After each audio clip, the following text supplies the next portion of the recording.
Hello, hello, hello. Brad is not Brad, but Steve was up. He just kind of popped into the scene there.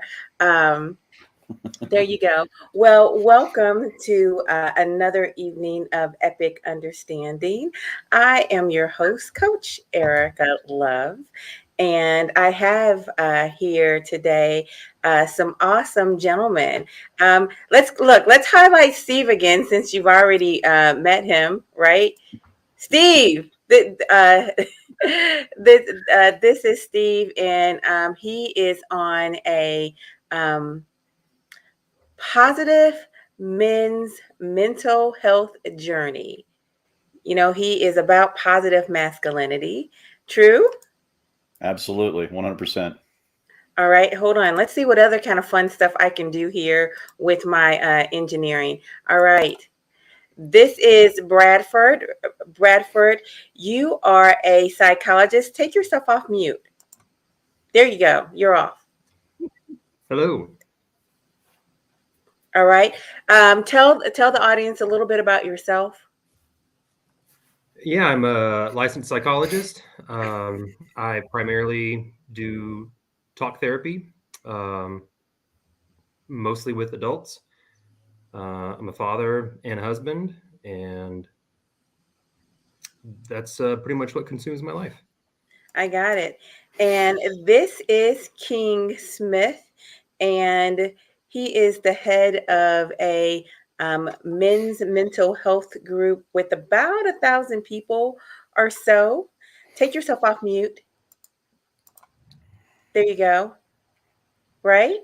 Yes. Yep. Absolutely. Hey, Coach Love. Thanks for having me. A little bit. I don't know about me. I do a little bit about a lot. Something that I haven't told you about before was I was a guy that was on that path of negative masculinity. And got turned around real quick. So that was one of the reasons why the group that I got started.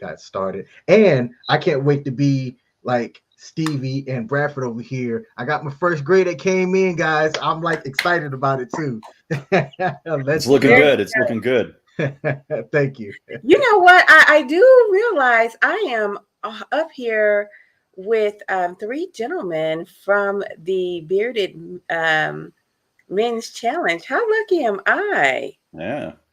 All right. So we are all definitely supporting positive masculinity. And just through this conversation that we've been having about positive masculinity, we have highlighted some, let's say, opportunities, right? We'll say opportunities. What's up, Aces Matter? What's up, Ing? Hi, Kenneth. How you doing? What's up, RV Charity? We appreciate all of you guys for hanging out with us. And then, we're also on Clubhouse tonight. Listen, I'm just bold, right? This is my first time having a Clubhouse. And so what did I decide to do?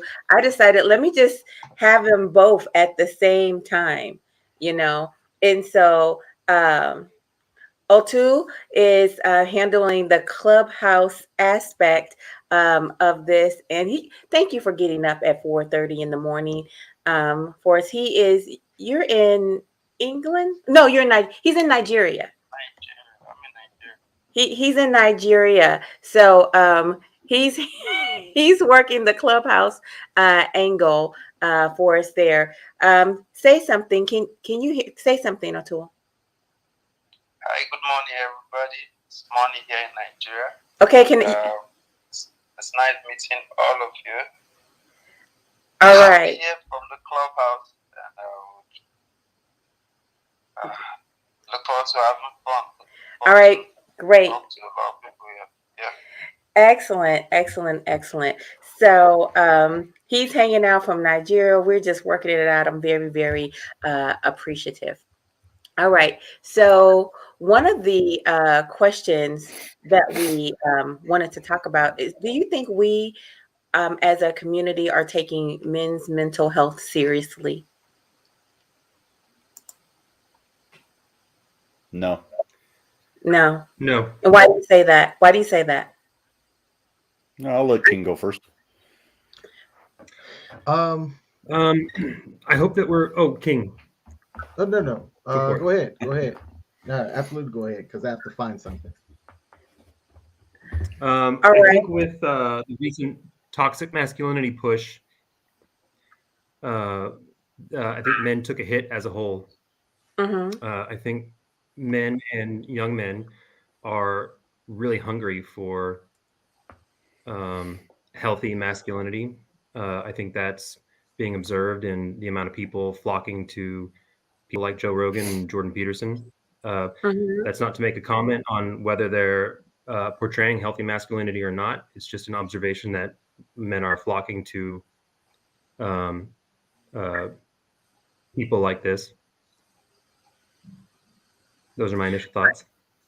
I honestly think that for a long time we forgot masculinity and we forgot to define masculinity and what it really was, and so it honestly started getting associated with absolute foolishness and as if that's what masculinity was. And so that is why I'm pushing the idea of positive masculinity so that we can define masculinity as behavior that we want to see duplicated, and we've lost some of the traditions of honor and integrity, and we've bent towards some of the things that are toxic and unhealthy towards men themselves, not only the community, but men as a whole. This idea that men can't express themselves emotionally is off the chain to me without being seen as, some kind of failure. I think that is absurd. Steve, can you tell me your thoughts on that? So I think what happened was, and rightfully so, we focused on women in the 20th century. They really needed it. They've been oppressed for almost all of human history, and it was time that they had some sunlight on them. And the problem happened was that we didn't bring men with them into the 20th century. And so men just kind of went on with the status quo: work, have children, work, have children, work, have children, die. Right. So we didn't really move forward with women. And then when it came time to be held accountable for our actions, because for a while there, we had some very toxic behavior, sexism in the workspace, sexism at home, any number of things. And then now you have it where we've learned from history. We've learned from our mistakes. We're seeing a new and better way. Psychology has gotten better. Therapy has gotten better.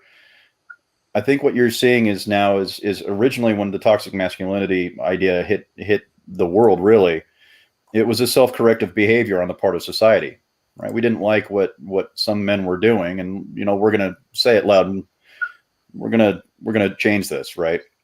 Mm-hmm. But the problem is if we're not careful, that pendulum will swing too far to the point where we won't be able to recover men. And so the reason why it's so important that we're having these discussions is that we need to make sure that we're not letting that pendulum swing too far, and that we come back in to society as healthy, emotionally supportive men. Okay. O'Toole, I'm curious what your thought is. Because he's in Nigeria, and basically everybody on the panel comes from a really American standpoint. What are your thoughts? Well, good morning again. For one, if you want to relate the idea in the Nigerian African context, you're going to really be amazed.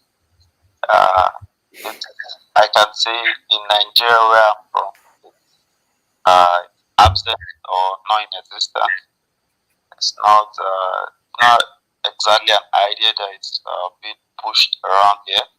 It's not even a subject that is being discussed here.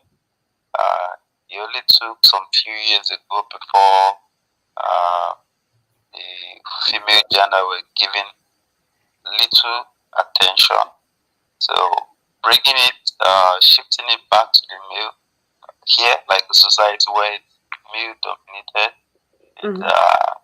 It's rare. It's a rare thing to find around. But I think with conversations like this, the awareness is going to be able to go out. Up until now, So I just want to hit pause for a second because it is a little bit hard to hear you, just a little bit. But what I hear you saying is this: that the conversation is not being even had in Nigeria. Is that yes, correct? yes, that's what I'm saying. That's what I'm saying. Uh-huh. And so I'm wondering, are you all where we were a few years ago, where masculinity is just whatever men do, that's associated with masculinity? Is that where you guys are? Yes, we're at that point. Okay. That's correct. All right. And so you're making an effort to introduce the conversation. Yes, that's what I'm saying. All right, that is great. And then just FYI, O'Toole is a relationship coach. So that is the approach that he takes from this particular idea.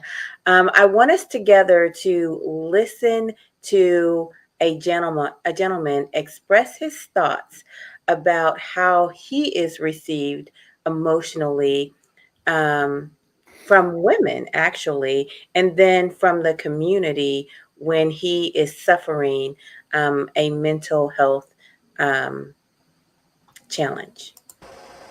You know, with my other pay and all the other stuff that I do pretty well for myself. So if I don't get better, or if I don't, work myself back up to the way I need to be. Hold on 1 second. I'm about 80 a year right now. You know, with my other pay and all the other stuff that I do pretty well for myself. So if I don't get better, or if I don't, work myself back up to the way I need to be, then I'll probably lose that 80. But then I say to myself, like, if I was married, would she stick with me after that? Because I'm like, for real, legit sick right now. You know what I'm saying? It's legit, and that take a real big mental strain on me. But I'm single, so it's not that bad at that point. But I be sitting back thinking like, damn, would a woman really stick with me if I lost that much money just over being sick? Because you have a lot of women who won't. Not saying all, but you got some who want. Like when I had to walk away from the military, and I lost my career for putting my hands on my first arm the way I did. I had a gun on the dresser, right? At my 9mm there. I used to wake up every morning thinking if I should do it or not. Because I wasn't in the position to really take care of my kids, bro. I got behind on child support all that. It was bad. I eventually caught up, and I'm in a great place today. But the mother of my children, like my baby mothers, they kicked me when I was down. I think they couldn't wait to do that. They was waiting years for that.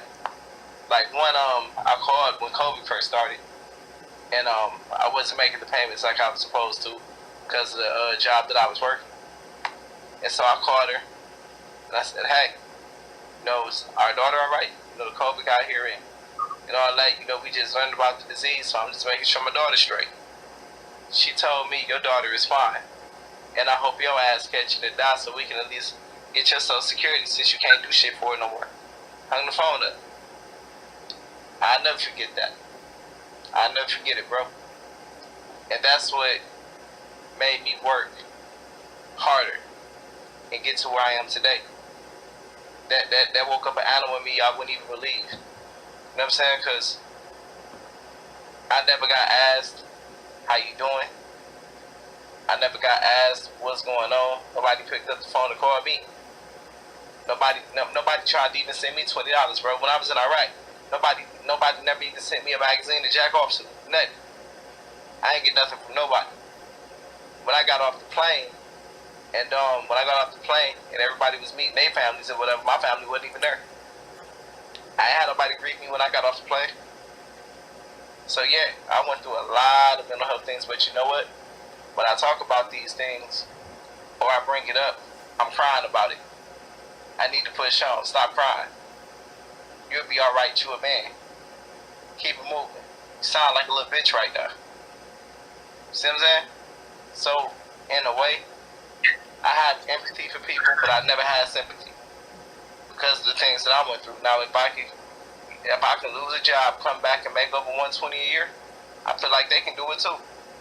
At the end of the day, you know. But I just empathize with people, man. I don't have no sympathy, but at the end of the day, from what I just told you, bro, hell no, mental health ain't taken seriously. No, it's not. We looked at, when we have mental health problems, we looked at as failure as men, and we looked at, and we get called dusties when we have mental health problems. You know. All right. Now he said a lot in this in you know, in this recording. He said a lot, right? And when I'm picturing this, I'm picturing it from so many angles. Brad, I want to hear your first impressions of this, if you don't mind. Oh, my heart really hurts hearing him share all that he's experienced. I was missing about every 15th word.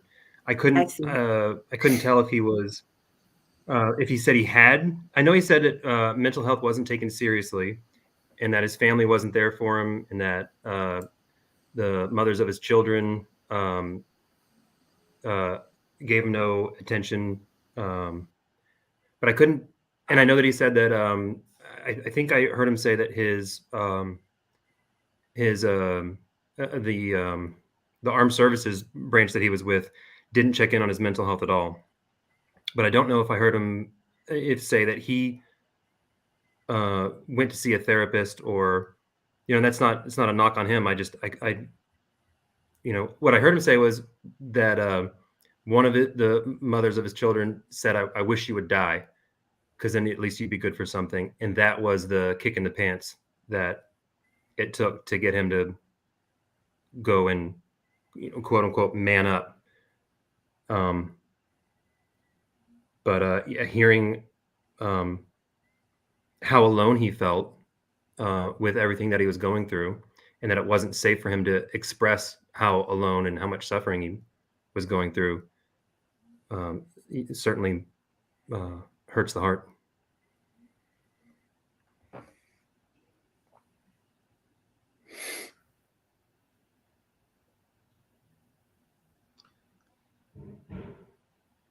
I think we lost Coach. Yeah, I think we lost Coach. Oh, I'm here. You could not hear me. I was saying, as King, I'd like to hear your thoughts. So I'm glad that I actually found it. What he said, I think that there comes a point that a lot of people or men may come to a point where they don't feel like they're doing enough to provide or kind of do what society tells most men like they should do. I came across this person's post on Twitter, and I was very interested to kind of hear more. But what this guy talked about doing was, he said he planned on, if he ever got rich, set up an affordable rental accommodation for single dads in his area, fully furnished. And the reason was to help dads get back on their feet after a relationship breakdown. And this isn't hard stats, but about 2/3 of the guys that are inside of my group, when they're coming through a major change, it's more of a relationship change where that, you know, it ended, or, you know, for some reason, and they go through a period of depression where they may not know that it is depression. I can speak for me and say that when I was making some bad choices in life and bad decisions, I was in a depressed state. didn't know Okay. it, didn't know what to call it, didn't seek, help either, but was making all the wrong choices. And it definitely did not lead to a healthy marriage and was one of the factors in the marriage ending. But I recall telling a group of guys that were close friends of mine, and or so I thought, and one of the guys that was in the group was like, and I don't know if we can cuss, so I ain't gonna say it, but it was like, hey, stop being the B word. You know what I'm saying? Mm. Man up. You know what I'm saying? Quit crying about the problems that you're going through. And I'm like, man, this is the first time I've ever relayed to any of y'all like what y'all, what I was going through. And out of the 5 that I had talked to about it, it was just one that said that. And I was even like, hey man, let's have a private conversation, because where is this coming from? Like, I've never been rude to you or anything like that. So, don't, like, that's not how you should approach somebody, you know what I'm saying, that is telling you, you know, uh, what they was going through at their most vulnerable. And it took me a while to kind of get over that.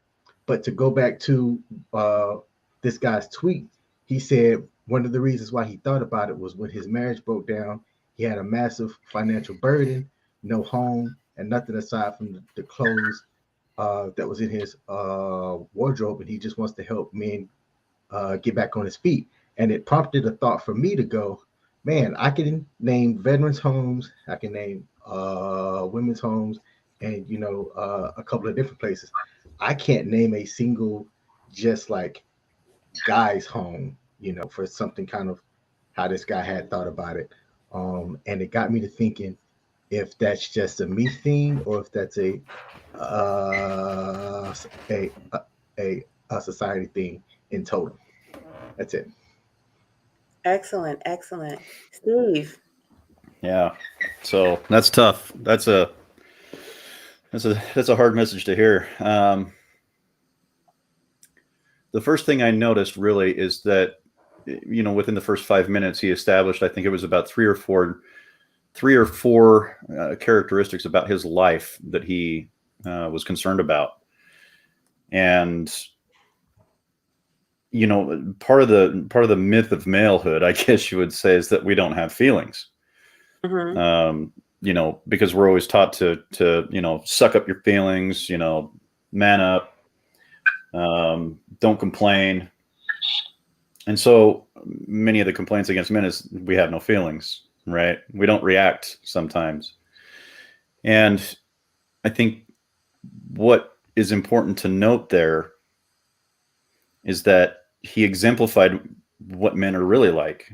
We have very deep feelings. We have deep thoughts. We have concerns, like deep concerns. His child being one of them, his career, his home, his money. Like, there's so many things. Am I going to find a woman that'll stay with me through the hard times? So many things in there that really should give everybody that listened to that a clue as to understanding how to think about men's emotional states, right? When a guy's quiet, that's when you should be concerned the most. When he gets that 1,000-yard stare eating at the dinner table. Or let me go off on a little bit of a tangent. Just bear with me for just a second. What does a man do during, throughout his day, right? He goes to work. First thing he goes to work, right? Does his job, then gets off of work. Then what does he do? Well, sometimes he sits in his car for half an hour. Tells his wife he's working late. I'm going to sit in the car for a half an hour and just think, sometimes cry, right? I'm going to go home. I'm going to eat dinner. I'm going to do all the other chores that I got to do. Take care of the house, take care of the wife, take care of the kids, right?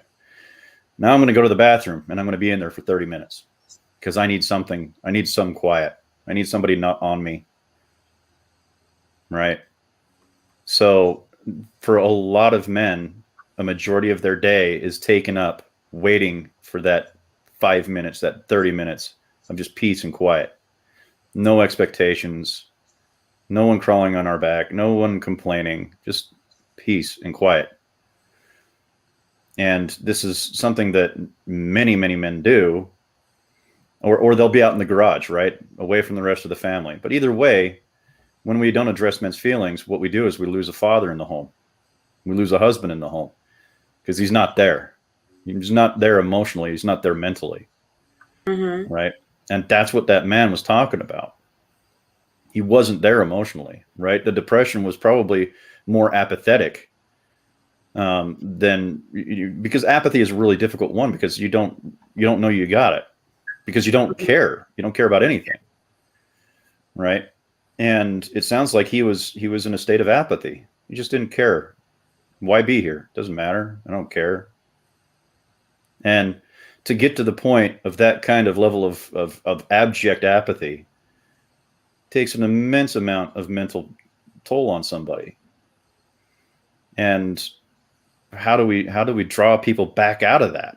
Well, lucky for him, he's the kind of man that heard something and took action. He was like, like he said, this ex old lady, he said, why don't you just die? You'd be more useful for your Social Security than you would be right now. Right. And that popped him, right? That popped him out of that apathy, that depression, got his ass going. And the problem with that is some men wouldn't have done that. Those are the men that we lose to suicide. Those are the men that we lose to oblivion, really. So that's what I took away from that. Seriously. Suicide was definitely an option for him, because he said he used to look at the gun every day. On a regular basis. He also said that he had an issue from being physical with, he called his first love. So he had an issue with that. So he is accustomed to solving problems with violence. Okay. And the other thing that I heard was this, is that he wasn't getting the response from anybody that he needed. And so you guys have this bro code, right? But it doesn't seem to me that it includes honoring one another in your toughest times, because it doesn't seem to me that you guys know what to say to one another when you are in that most broken place. I would have to say, overall, society-wise, that is the biggest difference between men in general and women in general. Because if a man is not going to help a woman will reach out and help a woman. But you guys are just now recognizing and giving permission to one another to do that. Yeah. So one of the things, though, really quick here to jump in, men, we can go to our brothers, right? We can go to our brothers. We can go to our friends, who we oftentimes call our brothers. Mm-hmm. We know that we could go to them and talk to them about it, but we don't, because we don't want to be seen as weak. We don't want to be seen as pathetic. We don't want to be seen as another problem that dude's got to deal with. Okay. So we hold it in, and we don't ask for help because we don't feel comfortable being able to ask for help. And that goes along with, therapy, mental health. I guess what I'm saying is you can go, but it's like you're not getting what you need. So I feel as if you literally said what I said, but in a different way. You're not getting what you need. It's not safe. It's not a place of protection, honor. You are somehow stripped of your identity because you've expressed yourself. And so I'm wondering, where is where's the connection where's the road really for mental health in the idea of bro code? Well, first of all, we need to give our fellow man permission. Mm-hmm. It's okay to cry. It's okay to seek help. It's okay to go to a therapist. It's okay to talk to me. It's okay to talk to other men. Crying doesn't make you weak. It never has. And that's always been the biggest mistake we ever made, was that crying was somehow a sign of weakness. Whether we attributed that to femininity or not, And I hope to God people aren't doing that. Mm-hmm. But for the longest time, society didn't have time to worry about men. You know, we were the ones dying early for whatever reason, you know, war, drafts, you know, disease, defending our country, defending our towns, defending our wives, defending our kids. A lot of men met their fates with violence. And so we kind of got into this habit of not really trying to get to know the men around us because we might lose them tomorrow. It was a natural response to the environment that we were in, right? Why would I want to get to know Bradford if he's going to die tomorrow or in a year? Like, I don't want to waste my time doing that. You get what I'm saying? So yeah, and I don't want to just took that natural response to everything. If I see Bradford, go ahead. I'm sorry, I'm lagging. You're right, and I don't want to feel bad if I see Steve or King die. I don't want to have a personal connection because it's easier to keep doing what I got to do if I don't have a personal connection to somebody. Keep your mental health, like keep your sanity. So you just tend not to get into a friendship with other men. But now that that's not a problem, we have a society that is not warring all the time. We're not having to defend our towns, communities, and everything all the time. And most of the time, war can be conducted from across the street with a drone. You know, we just go into this little building across the street, hit something in Iraq or Pakistan, and we go back across the street and go home, right? We don't have, there's no need for us to segregate ourselves and separate ourselves due to these old, outdated consciousnesses or feelings. What Warren Farrell called stage 1 relationships. Mm-hmm. It's time to kick our butt into the 20th century, into stage 2, which is more goal oriented, more relationship oriented, more emotionally connected with our partners, right?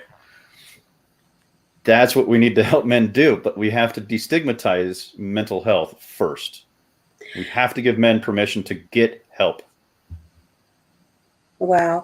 And just FYI, Brad is having trouble with his internet connection, so he'll be back. I hope so. Yes.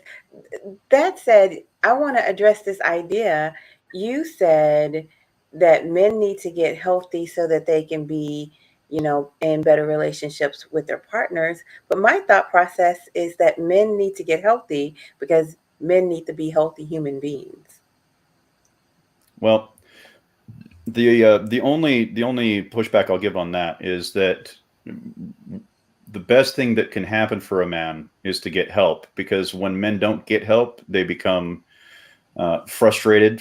Frustration leads to anger. Anger leads to hatred, vitriol, aggression, and the next thing you know, you've got men out there committing, you know, assault in every form and fashion. There's some that believe that some forms of sexual assault and rape are committed as a desire to regain power rather than enforce their power on someone else. Mm-hmm. It's men don't feel powerful anymore. Whether that's true or not, I don't know, but that is one argument that there is out there for it. But one way or the other, the buck stops at men. Like, if we want to decrease assault, get men help. If we want to decrease sexual assault, we need to get men help. If we want to decrease the violence of all types, we need to get men help, because men are at the top of every single one of those columns.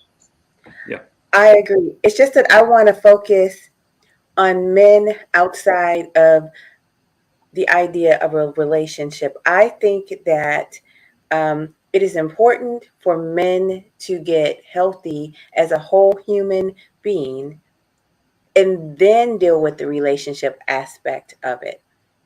And so it's not absolutely. it's not that I disagree with those particular dynamics that you discussed. It's just that men need to be healthy within themselves, full stop. And then after you become a healthy human being, you can deal with yourself in a relationship.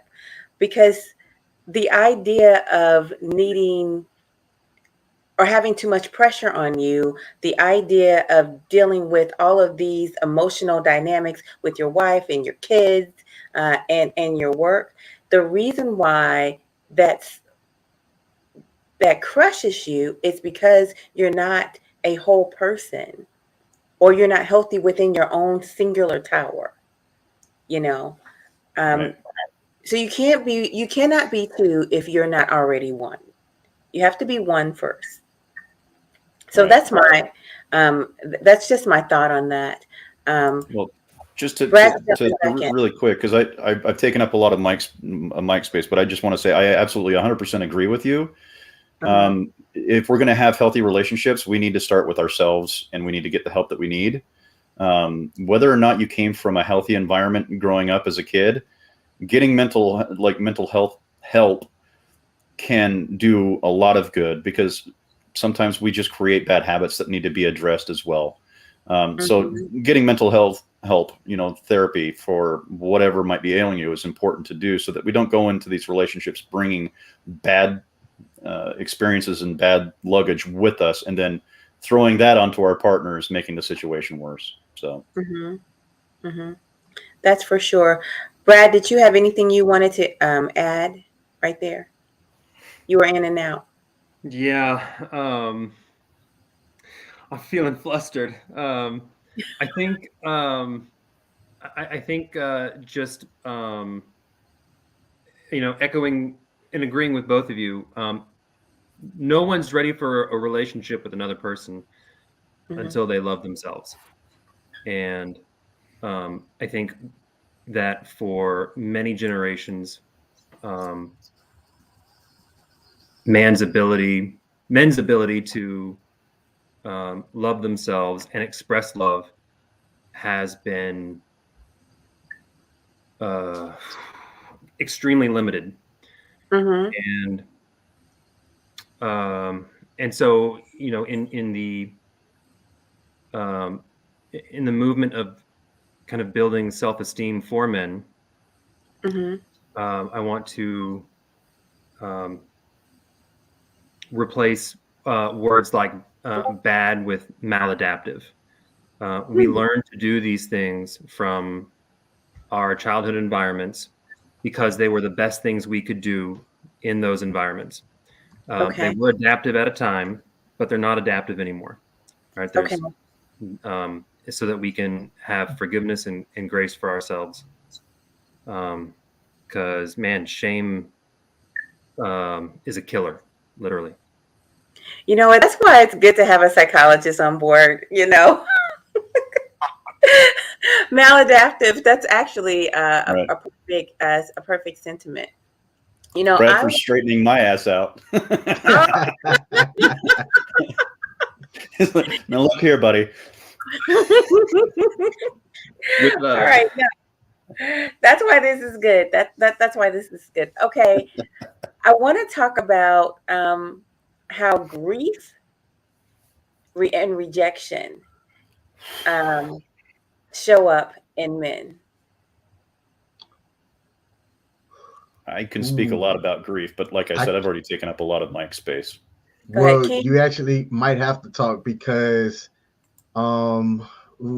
grief. Okay, so I think the last time that I can recall experiencing grief was the pass of my grandmother. And it was my grandmother on my mom's side. And I can only think back to about twice since I was 15 that I've cried in public in front of people. And one of the last times, the two times in the last, 17, 18 years was at my grandmother's funeral. And my daughter was there and she saw me cry. And it was interesting to me that afterwards, when we were talking and stuff, she said, "Dad, that's the first time I've ever seen you cry in her life." Right.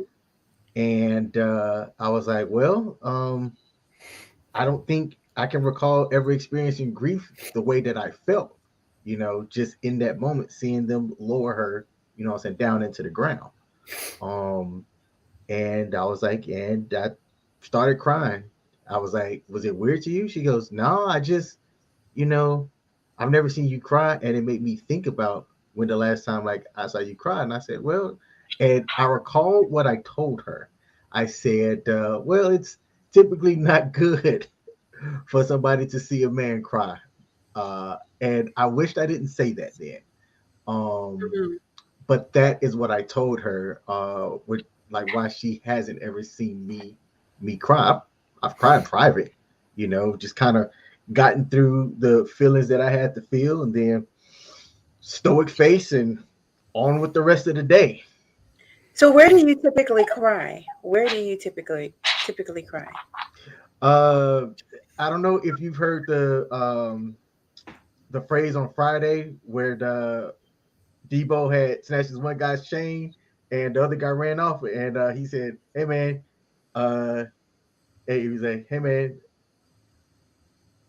He's probably gonna cry in the car, you know what I'm saying? So like that's I'm like on Mm, the way home, whenever I had a commute and I've had a thought about something that maybe just frustrated me, made me angry, but I didn't want to take out that energy by punching somebody's face. Just cry, get it out, and lose the urge to punch somebody in the face. But that was me years ago, way before therapy, where I had a tendency to want to punch people in the face for matters of them making me feel like they've transgressed me. wow, wow. That's the second time this idea has come up. Men cry in the car, and you said it was in a movie. Brad is shaking his head. So I guess that's the thing. That's the place. Men cry in the car, um, which is, I don't know. It's Men have a very personal connection with their cars, and and so I'm not Yeah, sure what the car is a safe psychology place, is. Yeah, Cars, right? Men will cry in a safe place, yeah, and the where car is a it's safe place. peace and quiet, and you can kind of, yeah, You can't yep. hear us cry. wow, Crying wow. is healthy. Yes, it So, is. so when a woman does something to a man's car, because when women get angry, right? I'm not saying this is healthy behavior. I'm just talking about reality. What do women destroy? Oh yeah, they coming Usually our after the game car, systems. The or if car. There's you're even a song about it. car, or if you're a gamer, the PS5. Whatever we love the most. Yes, Honestly, yes, whatever we love the most. yes. Well, Which also is why sometimes it's hard to really open up to people, because that's the first thing that they do is come after the thing or insult the thing that you're like passionate about. And when you talk to a lot of guys, some of the things that define them are the things that they're passionate about. okay. So is that why men basically only like to talk about sports? No, No? Well, no. explain. Give me some I don't like more. sports. I What I don't you either. know what, Steve, you're an oddity. You know that. know I am. I am. I mean, you I'm a walking weird around guy. doing your beekeeping thing. So, but men general, sports is like the universal language of men. You can always strike up a conversation with a guy if you want to talk about sports. It's For a the record, universal. Sorry? it's like nails on a chalkboard. It's so boring. It's it's so So boring. boring. King, what I'm what the say only you? one on this panel. I mean, I'm huge into sports. I'm looking forward to the Super Bowl. As a matter of fact, I had joked with a friend of mine today when his brother came in and asked, when is the Super Bowl? And I'm going to tell y'all what I said as a joke. I uttered the words, what kind of man asked that question? Right? Oh, Stanley says, He okay.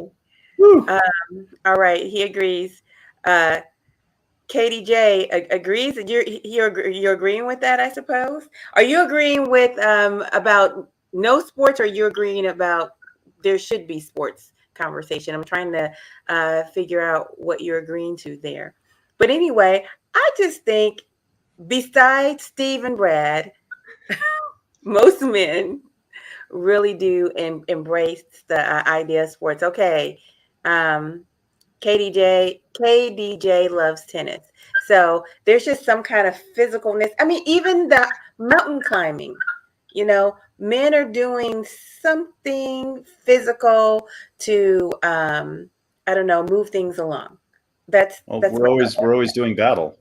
Like that's what many of us think that we were built for is to fight, to go into battles, to conquer things, right? So what are all of men's favorite activities generally? Sports, mountain climbing, so we can conquer a mountain, competition, because we missed the battlefield. Even in our own daily lives, even doing simple things, we're at battle, and we love it. We thrive in it, and the more challenges, the better. But that's basically why. So with you saying that, I want to talk about this particular idea. So many women describe the relationship with their man as if men treat them as if they are the enemy. Their man will treat them as if they're the enemy. And I think that approaches this idea that you said men are often at battle. Yeah. And a lot of people talk about the idea that they feel like they are sleeping with the enemy as if their man wants to win against them.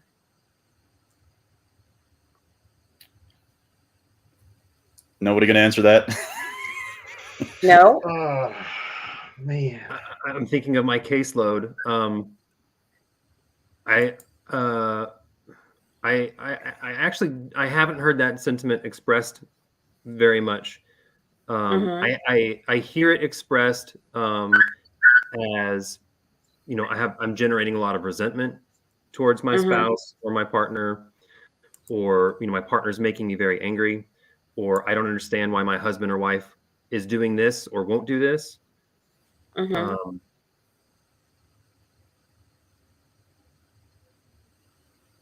Yeah, honestly, I hear a lot of men sharing their feelings that they feel attacked and picked on.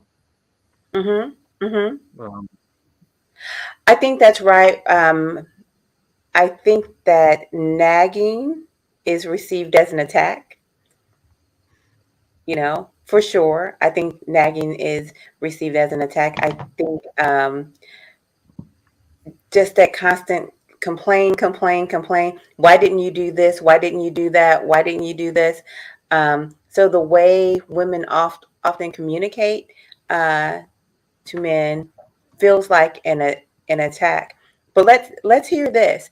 How can women talk to men in a way that is motivating? Okay, Steve. Men have egos. Take advantage of it. If the garbage needs to be taken out, be like, "Hey, handsome husband of mine, who's so strong, will you please take out the garbage?" It sounds funny, but appeal to man's nature. We are we have an ego, and we're strong, and be like, "Hey, will you help me with this thing?" If you ask a man to help you, that man will probably do damn near anything you want him to do. Like it ain't hard. We need, and this is something that I really wanted to key in here. Men need to feel needed. We desperately desire that. So that's what I wanted to say. I think that's fair. I do. I really do think it's fair. So there needs to be a class on how to motivate your man. One of my favorite books to hate on. One of my favorite books to hate on is the 5 Love Languages. Ooh, why? Because it's good and it sounds so cliche, and so I just I love to hate on it. I love to make fun of the name, and I reference it quite often. And if anybody's curious, you can watch a 5-minute YouTube video, 10-minute YouTube video on it, and pretty much get everything you need from the book.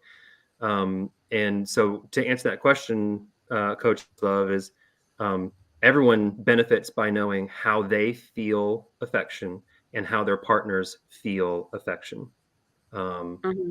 Steve is talking about words of affirmation, right? Stroke a man's ego. But there's also touch, quality time, acts of service, and gifts. Those are the 5. And everyone benefits knowing how they feel, how they receive affection, and how their partners receive affection. Mostly we assume that the way we receive affection is the way our partners receive affection. And sometimes that's true, but often it's not. So it's funny that you mentioned that book because I was, in our education station in the Beehive, I was definitely thinking of dropping a link. So that's just confirmation. I need to drop that link so we can all start talking about it. So you know, what's your love language, Bradford? Touch. Touch. What's yours, King? Acts of service. Me too. Acts of service all day long. That makes me feel loved, appreciated, and it makes me feel safe. It definitely makes me feel safe for sure. Touch and time for me. Touch and time. So I was thinking that you were going to say words of affirmation, but I guess we all have a need for all of it. Yeah. But yeah, okay. Yeah, I don't need I personally don't need words of affirmation because I'm a badass. Yeah. Self-esteem is a lovely thing. That's right. All right. See, ego. Men have egos. A big ego. Well, I guess a little word of affirmation wouldn't hurt, right? And then she said, because you're a badass, that would just help. Yep. Confirming your identity. All right. So I want to go back to this idea of rejection, and I want to talk about how men as adults navigate connection with women, just like approaching women. And I'll say this. There's an idea, and there's something I see. Men will emotionally pull women's ponytails in adulthood. What? They will emotionally and mentally pull women's ponytails in adulthood. So it doesn't have to be sexual or anything like that. But upon meeting them, to test their ground, even if they like them, right? If they think they're a good person, they will pull their ponytail, whether it's with an insult or whether it's annoying them. That's how they pursue connection. And out here in the internet world, it can come off insulting. I think men have a little bit of, I don't know, they haven't gotten out of that habit. Bradford, why are you smiling? Yeah, it's fun to having funny thoughts as you're talking.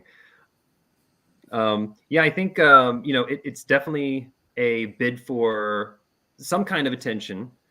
And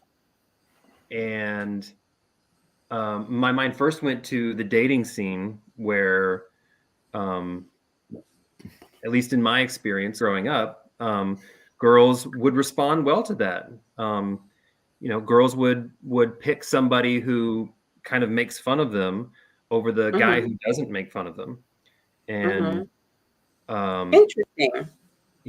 Kids will chase each other, so they'll tease each other in elementary school. But I pretty much just think that I'm kind of feeling Judge Judy over here, but like it's just low emotional IQ. Like okay, if because we all love being playful, right?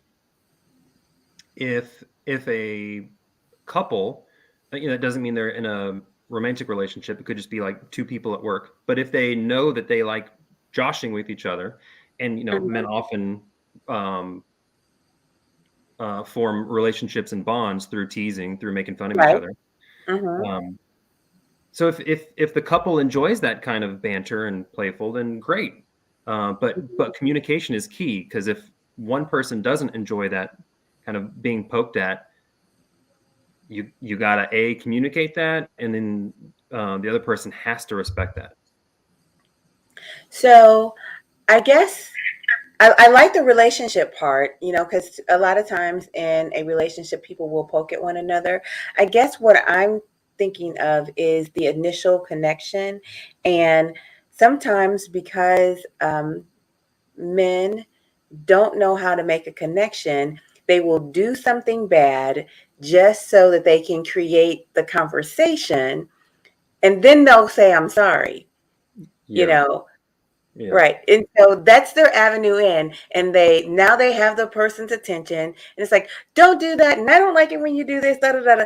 But there's a win because now you're talking. And That's then and then he says, oh, I'm sorry. I shouldn't have did that. I really like your hair. Really like your lipstick. And now the ice is broken and they can start talking. But that's just a common practice. It worked in the schoolyard, and men still do it to this day. Look, I love the the look that you guys have on your faces. You all look like you got caught with your hand in a cookie jar, and you're saying, not all men, Coach Love. No. No. Listen, first I want to say this is not all men. For sure, this is not all men. I'm just saying there's a segment of men that women experience this from.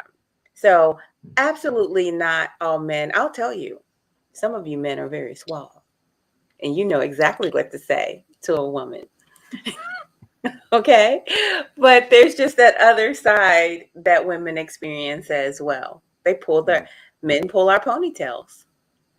Well, I think it's a little bit of a way for a man to test the waters without embarrassing himself by rejection.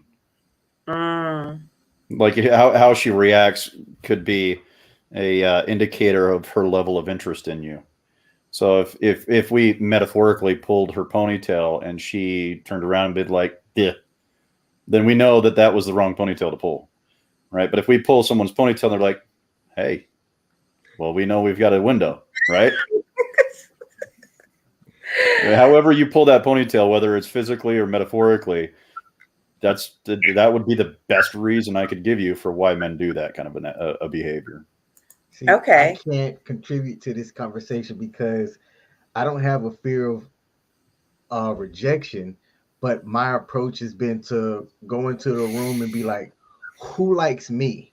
You know what I'm saying? Because then, like, I'm not going to waste it. To me, it's wasting attention, time, and resources on somebody that may or may not like you. But if you're vibing to me, and I can see that, and that attraction's there, then okay, that's where I'm going to put my time.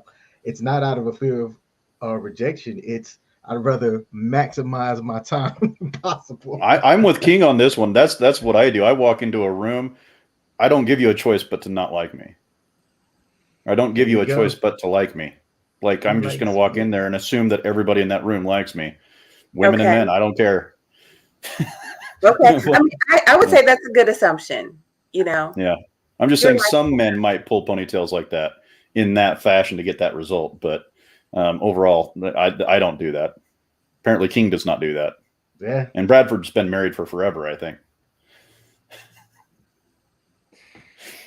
Okay. Well, fair enough. Fair enough.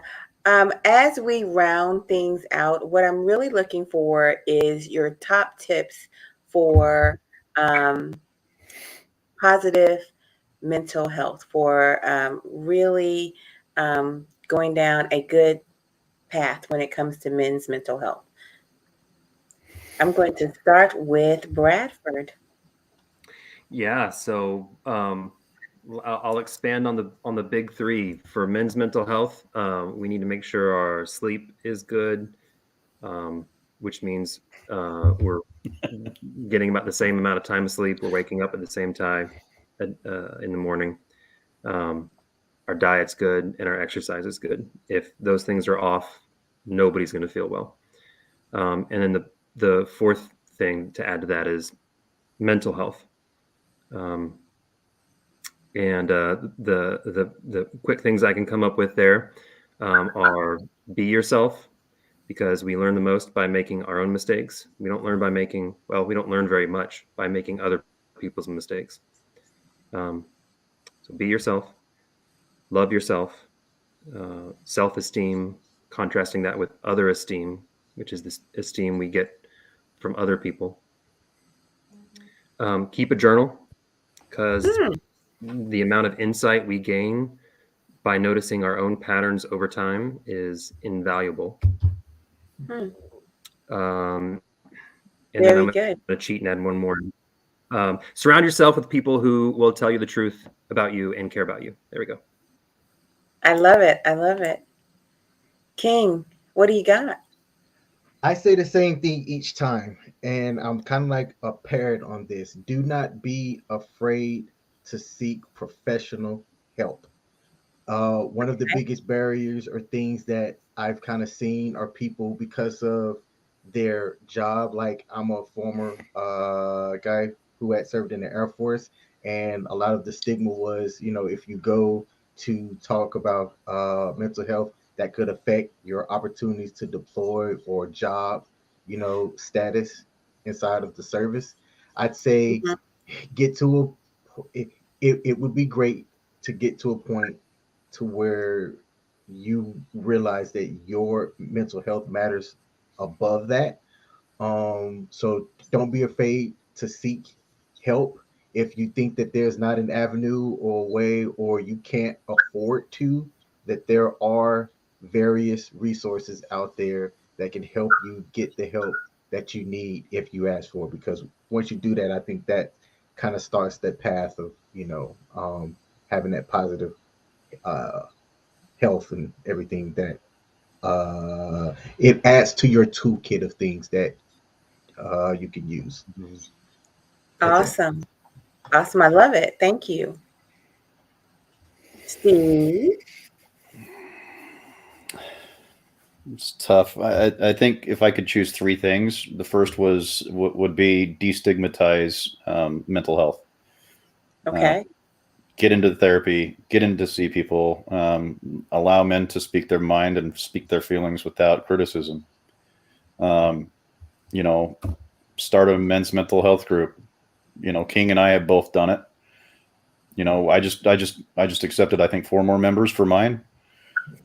I mean, guys are dying to be in that room at this point. You know what I mean? Second of all is get your testosterone checked as well. Oh, yeah. That can create a doozy on some people. Like I know it did me. Like my whole attitude on life changed as soon as I got on testosterone. Like I just felt better in every way. Like I had more energy. I was sleeping better. Obviously my sex drive was better. Everything was just better. My outlook on everything was just better because I felt better. But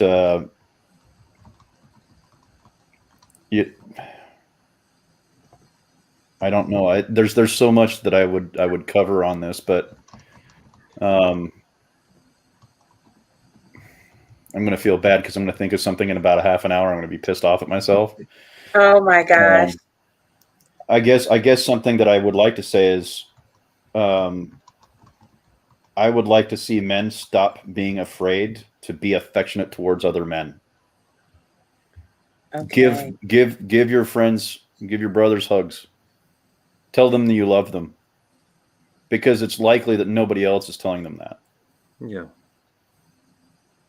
Yes, testosterone is they just take blood, have it taken off. They send it off to a lab, and the lab determines how much your testosterone levels need to be adjusted. But yeah, I would like to see men being more affectionate to other men in that sense, where we can have a level of intimacy between men that is obviously acceptable for your group. But I mean, being able to hug your friends, tell them you love them, is incredibly important. And I know one guy in particular I was telling that to, and he was like, dude, I'm so glad that you were telling me that, because I was so depressed.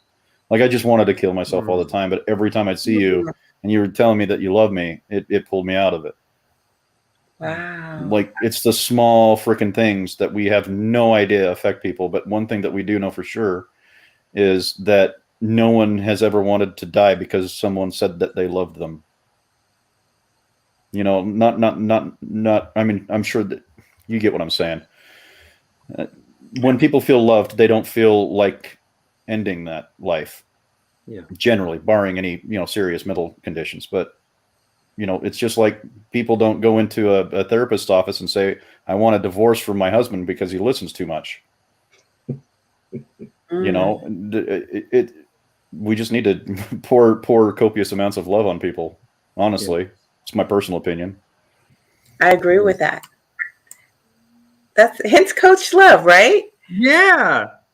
There you go. Pour copious amounts of love on people. My final thought is really this: be the CEO of you. All right. Don't delegate out your well-being to other people. Take charge of it for yourself. Be present in your own life, and you will find that good things will happen. Those are my final words. And of course, you can find me at Coach Erica Love. King, where can they find you?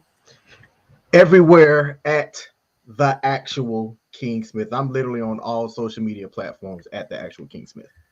All right. And Steve, where can they find you? I am on Twitter as sJordan_IH. And I am on YouTube. I have a channel there called the Shade Tree Intellectual, where I'll be focusing on. So I've got 3 appointments in the next month and a half with men's rights supporters and men's rights activists, as well as females and males. But I'll be discussing a wide range of those topics on my channel.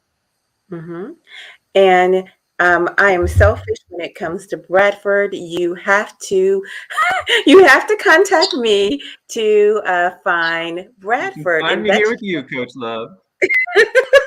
There you go. That's just the way it is. But if you like, you are welcome to leave him a message at 786-530-1967, and you can leave him a message there, and he'll receive it.